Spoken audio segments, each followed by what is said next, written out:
Hello and welcome to the Success Secret podcast with your host Hussein Talib. I am excited to introduce you to a series of conversations with some of the most successful and inspiring individuals from various industries. My aim is to dive into the stories behind their success and explore the knowledge, strategies, habits, mindsets, and wisdom that have propelled their success. Each episode of the Success Secret podcast will feature a different guest who will share their unique journey, the challenges they faced, and the lessons they have learned along the way. I will also be covering topics from entrepreneurship and innovation to leadership and personal development. Whether you are an inspiring entrepreneur, a seasoned business professional, or just someone looking to improve your life, the Success Secret podcast is for you. My goal is to bring you valuable insights and inspiration that will help you achieve your own success in business and life. So get ready to learn and be inspired.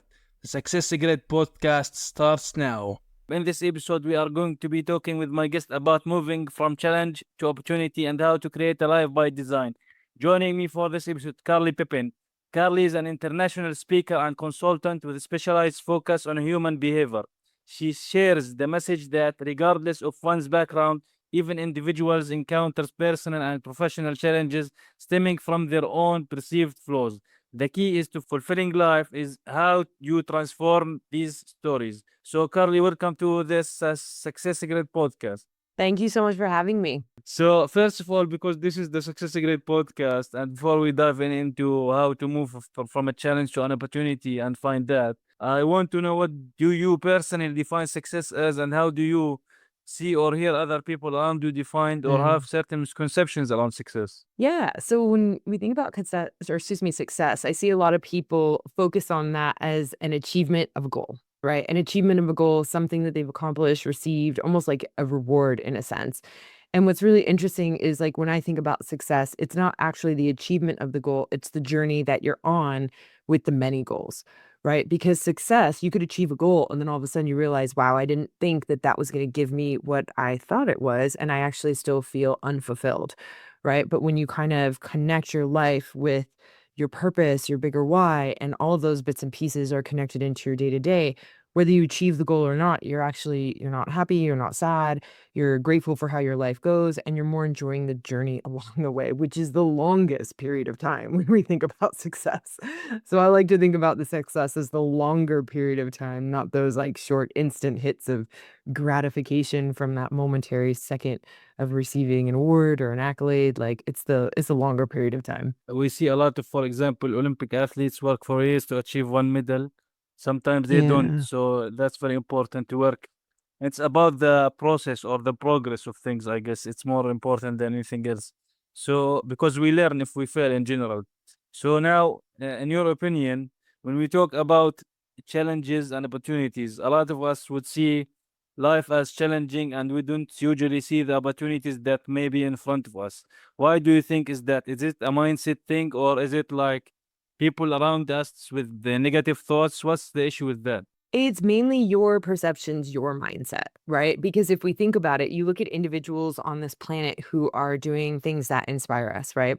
And there's nothing without challenge. There's no person who has no challenges in his life, no matter what they're going through, and they don't have challenges. It's just more important to embrace and find the challenges that inspire you. When we think about Elon Musk, there's a really cool video where he talks about never giving up. And if you go, I think you just Google on or YouTube, never give up, and you'll see Elon Musk do it. But when he says it, you'll also watch him say, when the interviewer says, well, how do you feel that some of your heroes are basically saying that he shouldn't be doing this and going against you? And he's like, well, I'll never give up, right? But he also tears up and he cries, right? So there's a level of sadness because some of the people that he has looked up to as the greatest individuals on this planet are coming against him. Is he stopping? No. So does the negative impact and the feedback from other people actually stop you? Absolutely not. We're the ones who stop ourselves, right? And so when you have something that's so important to you, when that why is big enough, you're going to push if you can't see them right away, you'll push to find opportunities. You'll push to go uncover and discover them because sometimes there's plenty that are right there And sometimes it takes us doing the work to actually go find the opportunities. And that's when we're embracing challenges as opposed to thinking we need to run from them. But again, it's part of that journey that we love because it's really important that we find something that aligns with that we love so much that it's like, well, I'm going to do this anyway. It's going to be hard, but I'm going to do it anyways. Of course I'm going to do it. I love it. Yeah, but this is the issue. Like sometimes when we have certain things going the wrong way, we start comparing ourselves to other people. Like we have the same you start thinking like other people or someone else. I saw that, for example, had the similar situation, but they had a better opportunity and they did not get the challenge, for example. So this story of comparing our stories with other people is one of the issues that, like, we need to realize that we actually have our own stories, and we don't take others people's stories and we don't give them our stories. Like life is abundant already, but we need to be, let's say, present, or like try to climb the mountain, I would say, right? Yeah, the comparison is a beautiful thing to bring up. I'm super grateful you did because we get so caught up in our comparisons of what we think we should be or we're supposed to be that it does make us lose track of who we actually are and the path that we're on and the one that we truly love and inspires us. So even the example of the Olympic athlete, right? Like an Olympic athlete, they may win a gold medal and that's a great achievement, but it's not an achievement for being at the Olympics. It's the achievement, as you're saying, for the everyday what they're doing and investing to make sure that they achieve that medal, right? And that's part of the journey that they're inspired by. If I sit there and I look at an Olympic athlete and I judge myself and I say I'm not as fit as an Olympic athlete, that's massively unrealistic expectation I'm putting on myself, right? And then if I try to go get that fit, I'm like, I don't have the time to invest like an Olympic athlete in that. Like I have like a business and I have like other things that I'm doing. It would be insane for me to do that, right? So if I think I need to have a body like that, it's like according to who? Well, I've labeled that individual with the fit, toned body as better than mine in that moment. I've compared myself to them, not realizing that that's not important to me and that's not what I'm going to go and achieve. We also put people on a pedestal because we haven't admitted that we have that in our own form, right? So the athletes are a great example because if I look at someone who's really fit and toned, I can look at them and say, well, what do I actually admire about that? And I admire their dedication to wake up daily to really master something, right? That's what I admire. Can I look in my life and see where do I wake up daily and master things? Absolutely. I'm doing it in my business, my personal development, my education, my growth, and other people's businesses and human behavior. That I wake up every day, like an athlete, and focus on that, right? So I'm actually not missing anything. I just thought for a moment their form was better than mine until I identify my own. And what that gives us the opportunity to do is it actually like I could sit there and say, I don't want to be an athlete. I don't want to wake up every day and exercise like you. That's not my destiny. I'm still going to make sure I'm not going to subordinate to you and say I should exercise, I should eat this way, I should do that. I'm going to wake up every day and say I'm already doing what I love to master my life. I'm already doing what you're doing and I'm doing it in my form and I'm going to keep doing that. And the funny thing is that's where we feel the most fulfilled. And that athlete can look at my life with a fine-tooth comb. They'll never do what I do. They never will. And not because they're not capable, not because they're not, amazing individuals, they just don't want to. And if they compare themselves to me and try to do that, they're going to feel challenged, they're going to feel frustrated, they're going to get exhausted, they're going to hate their life because they're not focused on what they love. And so that's like when comparison comes in, it's that imposter syndrome of I should be doing it this way, as opposed to looking at, well, where am I already doing this in my life, in my form, and loving and appreciating the form you do it in instead, and just go hard on that because you already love it. Like, Yeah. already, yeah. Definitely, we need Mm. to stop comparing stories, because someone started 10 years ago is different from someone starting now to do whatever the goal might be. So the mindset should from the beginning, I would say, like, should be like we want to achieve certain thing, but at the same time, the mindset should be like it's the progress and have certain, let's say, maybe being resilient. So do you think being resilient is something that we should have or apply? Because sometimes someone would say like everything in my life is a challenge, everything is a challenge, I never get an opportunity, I never get an opportunity. So how important being resilient to certain things in life Mhm. could be. Yeah, well, in those moments when people say that, I just immediately say, like, that's BS. Like, we have 24 hours in a day, and there's 7 days in a week, and I actually go through to see where their successes are. So this is a great opportunity. Like, if you have that perception and that story is running, just stop, sit down, and write down every single day where you have little successes and where you have resilience. And you're gonna see that it's gonna all formulate and all come together and all be grouped around certain areas of life and certain aspects of life. That's your life purpose. Those are the things that are most inspiring to you. That athlete that we look at when we look at Elon Musk, they're resilient because not because they're special, not because they have something you don't. It's just because we're watching them focus on something that's inspiring to them. And we see this a lot with parents as well, right? Parents and individuals who are like, okay, well, what would you do for their kids, right? And it's like, oh, heaven and hell for my children. That sounds like resilience to me. That's genuinely resilience. And it's like, it's not that you don't have it, you just have it in the area of life that's most inspiring to you. And so it was funny. I just did this the other day with a client where we were going through where they had resilience. They didn't think they had resilience. And I was like, okay, well, let's find it. And when we found it, because they had the imposter syndrome, by the way. They were comparing themselves to someone else. They're like, I can't do something this hard because I don't have that resilience. And I was like, well, let's see where you have the same level of resilience as that other person. They had it in their relationship, their health, their personal development, their growth. They had phenomenal resilience, right? And so they thought they needed to have it in this one specific area. But when they got to see where they actually had it, I was like, are you afraid to face this tough thing anymore? And they're like, nope, I got it. I definitely have it. I didn't see I had that level of strength and resilience, but now I know I have it. So even if you're saying like, I don't have it, again, you do have it, but you have it in the form that you have purpose around because you will do anything, literally anything. You will go through any amount of pain to get the pleasure of fulfilling that purpose, any amount of pain. And so when I say, talk about living a life of purpose, I'm not doing it because it's a fluffy reason. This isn't actually for the fluffy, feel good reason. This is because I know that you're most successful there. I know that any challenges that are thrown at you, you're going to say, I can get to the other side. I want to get to the other side. I'm going to figure out how to get to the other side.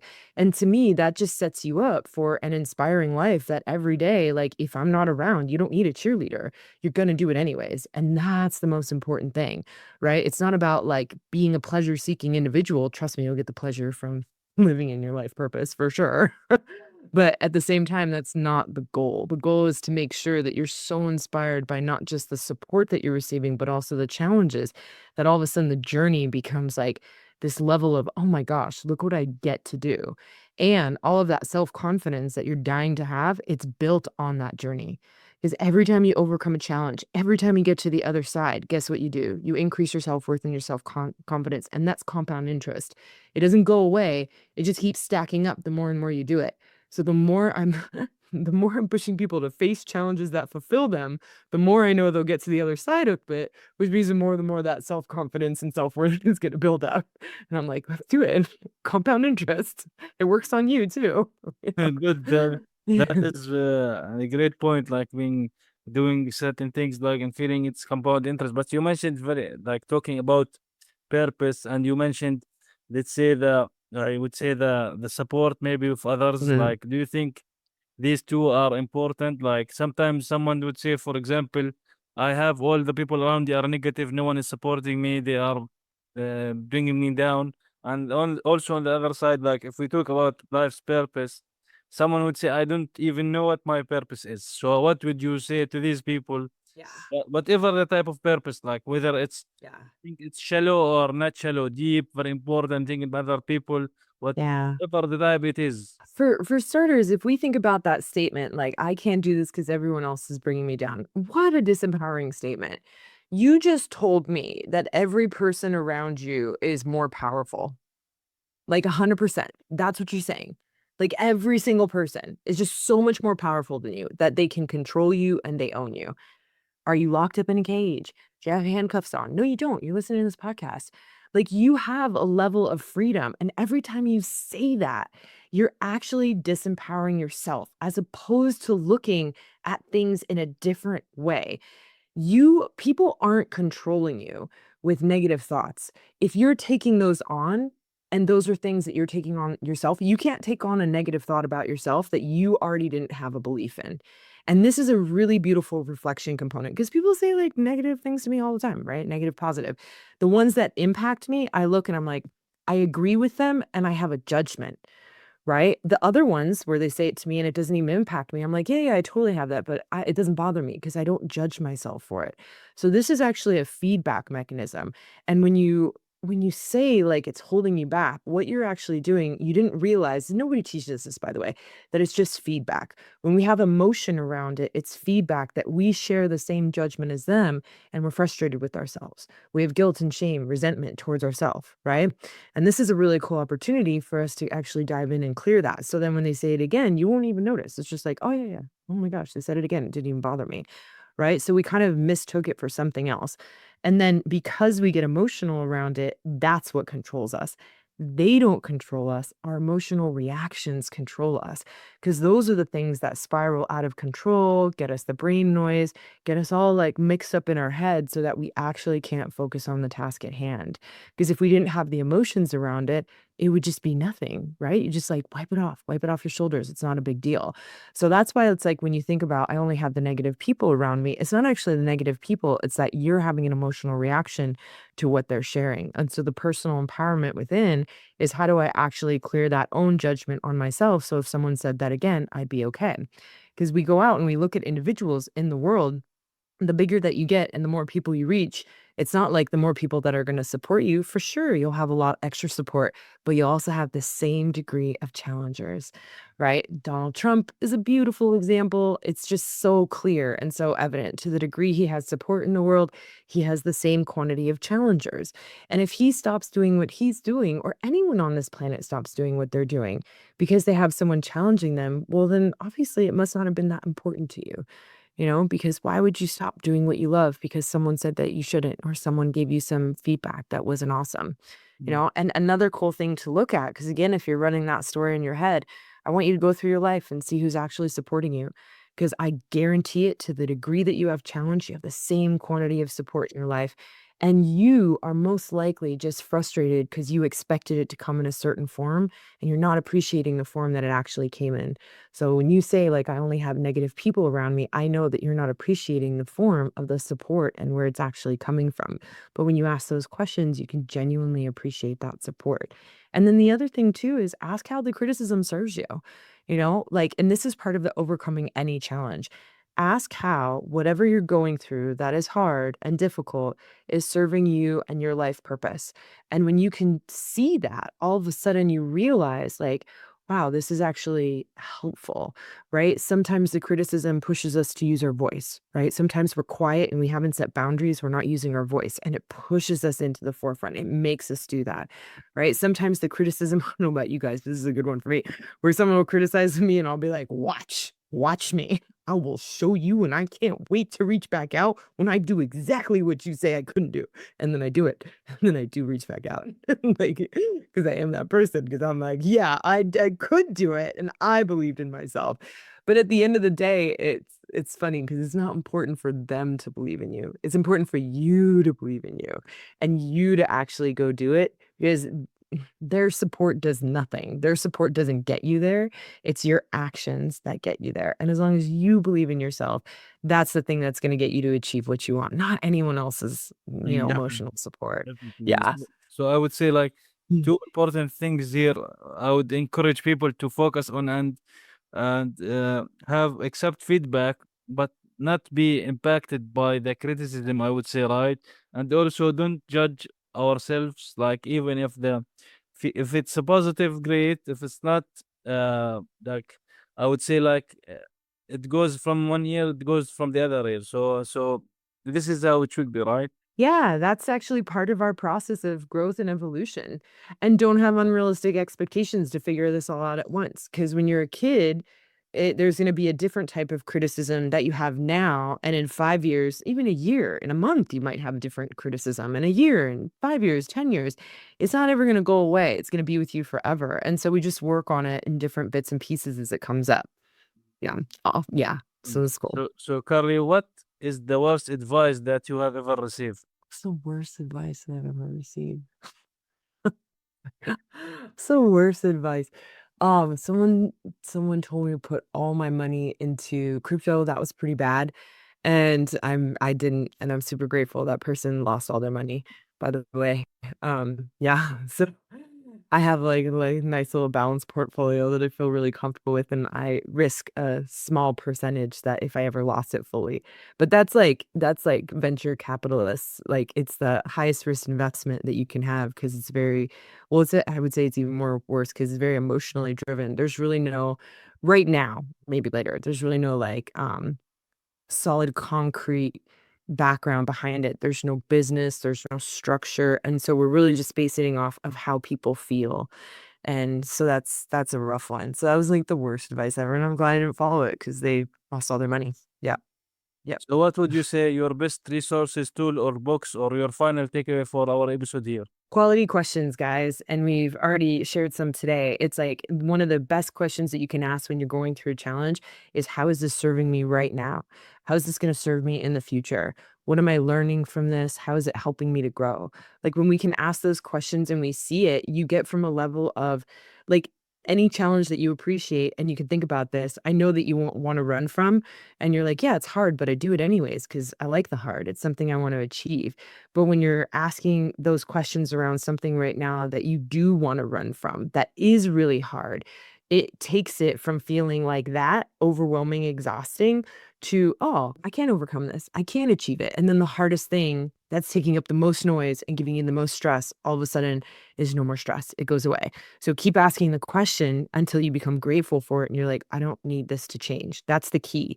The second that you say, I actually don't need this to change, that means you have an equal amount of benefits to the challenge as you've had drawbacks. That's the key. When you say, I don't need it to change, I appreciate it. I'm okay. Awesome. Well, thank you very much, Carly, for joining me for this episode. Great insights and really amazing perspective into new things and to how to change, to take it from challenges to opportunities and how we can improve our lives and be a better human in general. And yeah, thank you very much for joining me. And where can people learn more about you and get in touch with you? Yeah, thank you so much for having me in the inspiring conversation. And they can go to carlypepin.com, best place. You can contact me directly or find any social media platforms you want to contact and connect on as well. Awesome. Awesome. Thank you very much, Carly, for joining me. Great, great one. Thank you. Thank you.